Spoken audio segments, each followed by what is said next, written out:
Hello दोस्तों, स्वागत है आपका दृष्टि आईएएस के न्यूज प्रोग्राम में। मैं हूं केवल आपके सामने।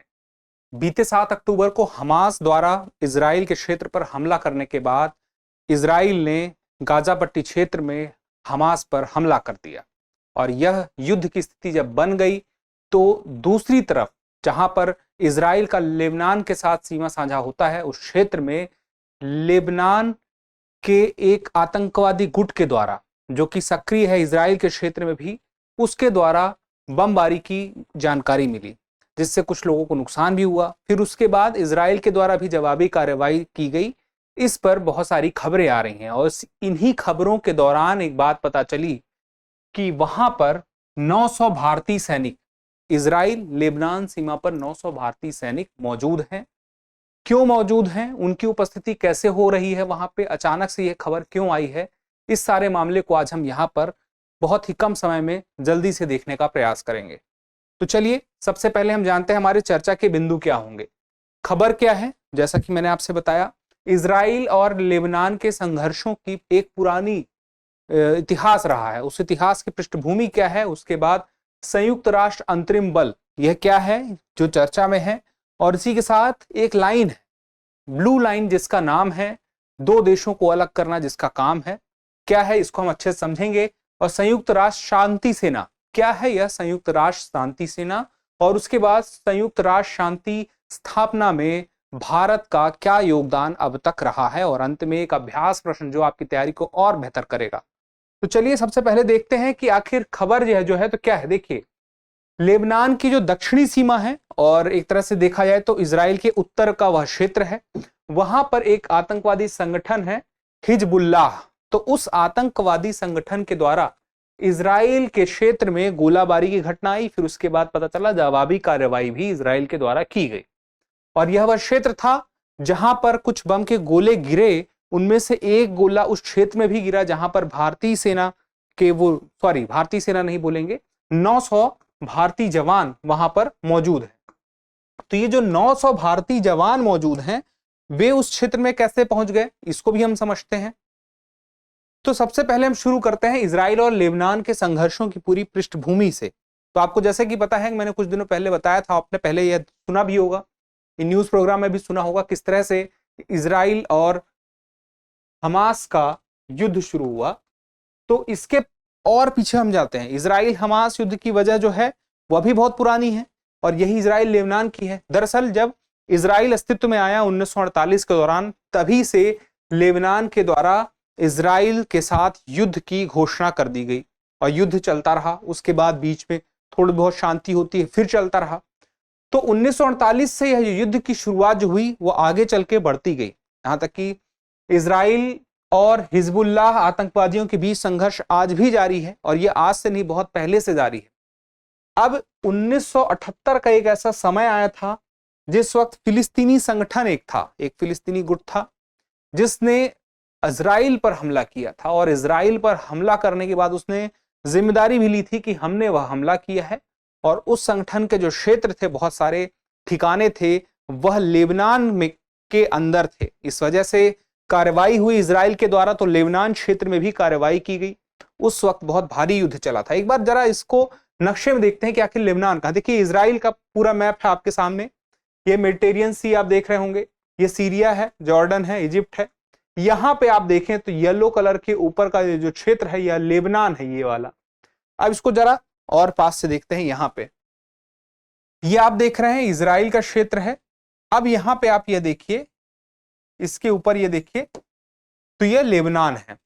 अब यहां पे इन्हीं दोनों के बीच में यह जो सीमा का क्षेत्र है, यहीं पर सारा का सारा अशांति की स्थिति बनी हुई है, जिसके लिए भारतीय सेना भी शांति स्थापित करने के लिए वहां पर, मतलब भारतीय सेना नहीं बोलेंगे, भारत के जवान वहां पे बोलेंगे, ज्यादा बेहतर होगा, क्योंकि अभी वो वैश्विक शांति के लिए लगे हुए हैं। तो देखिए क्या है पूरा मामला, हम इसको समझते हैं।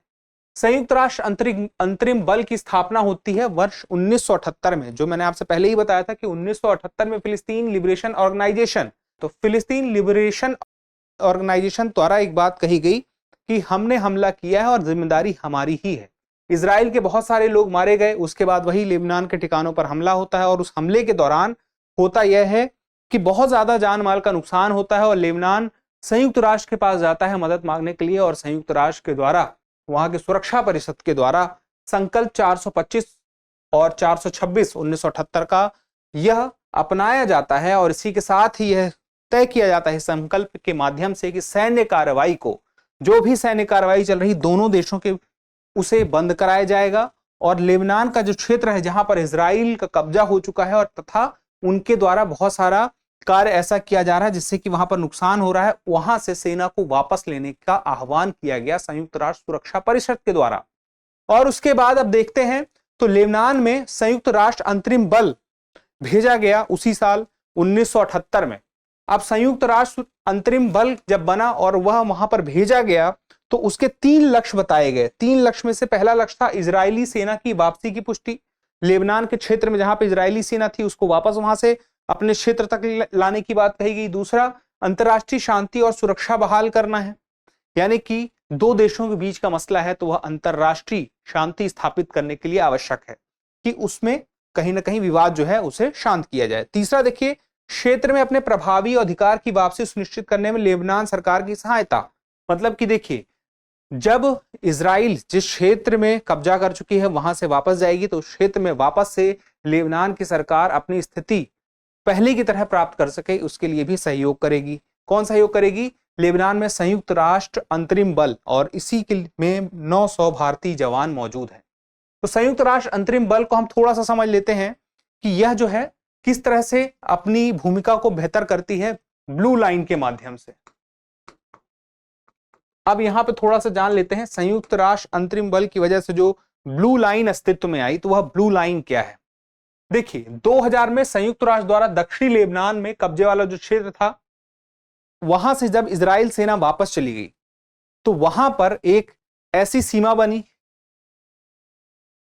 ये आप देख सकते हैं, ये जो क्षेत्र है ये लेबनान है और ये है इजराइल। अब इसी सीमा का जो निर्धारण हुआ संयुक्त राष्ट्र के द्वारा इसे कहा गया ब्लू लाइन। तो यह क्या कहलाया? Blue line. अब यहां पे आपको समझना है कि यह कोई आधिकारिक सीमा नहीं है, आधिकारिक सीमा नहीं है, लेकिन इस तरह से जरूर है कि इस ब्लू लाइन के एक तरफ का क्षेत्र माना जाएगा लेबनान का है और एक तरफ का क्षेत्र माना जाएगा इजराइल का है। और इसी ब्लू लाइन क्षेत्र में ही जो संयुक्त राष्ट्र की शांति सेना है वो वहां पर मौजूद है। अब वहीं पर देखा जाए तो कितने शांति सैनिक मौजूद हैं?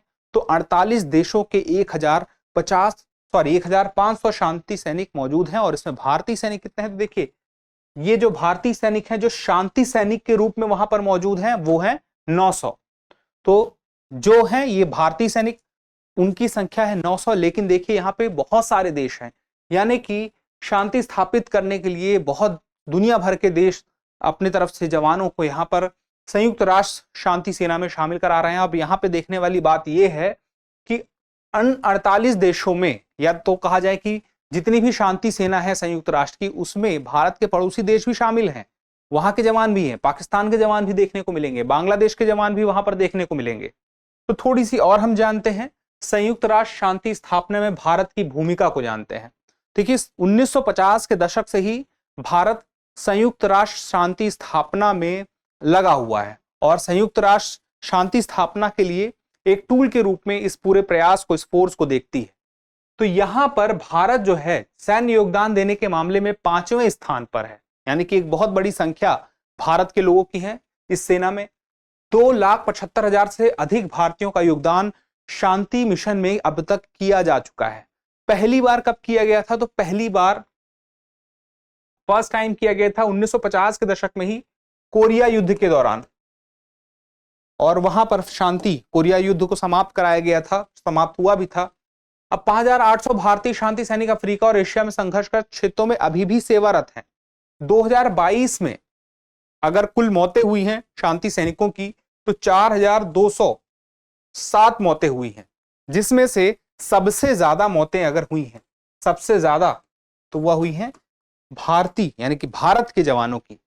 अब उसमें सबसे ज्यादा जो हुई है उसमें सबसे ज्यादा किस मतलब क्या है? संख्या 175 है और पाकिस्तान उसके पीछे 166 और बांग्लादेश 160।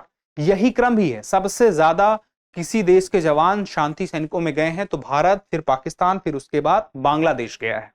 तो इस वजह से देखा जाए तो भारत और उसके पड़ोसी देश सभी इसमें शामिल है। अब यहां पे एक बार आप और समझिए, यहां पर मुख्य बात यह है कि यह जो शांति सैनिक हैं, इनके 75 वर्ष पूरे हो चुके हैं। 1948 से 2023 तक, अब तक 75 वर्षों से यह दुनिया भर में शांति स्थापित करने के लिए लगे हुए हैं। तो इस वजह से यह खबर महत्वपूर्ण हो जाती है। एक तो इनके 75 वर्ष हो चुके हैं, दूसरा इस वक्त इजराइल जो कि बहुत ही महत्वपूर्ण देश बना हुआ है और इस क्षेत्र के पास एक तरफ जहां हमास से युद्ध चल रहा है, दूसरी तरफ इजराइल बार बार अपनी बात कह रहा है कि वह इस वक्त अपने उत्तरी क्षेत्र में, यानी कि जो दक्षिणी लेबनान का क्षेत्र है, वहां पर युद्ध की स्थिति नहीं चाहता है, वह इस युद्ध से बचना चाहता है। देखते हैं आने वाले समय में क्या होता है। बने रहिए हमारे साथ, जल्दी मिलते हैं अगले एपिसोड में। तब तक के लिए स्वस्थ रहें, मस्त रहें और पढ़ते रहें। धन्यवाद।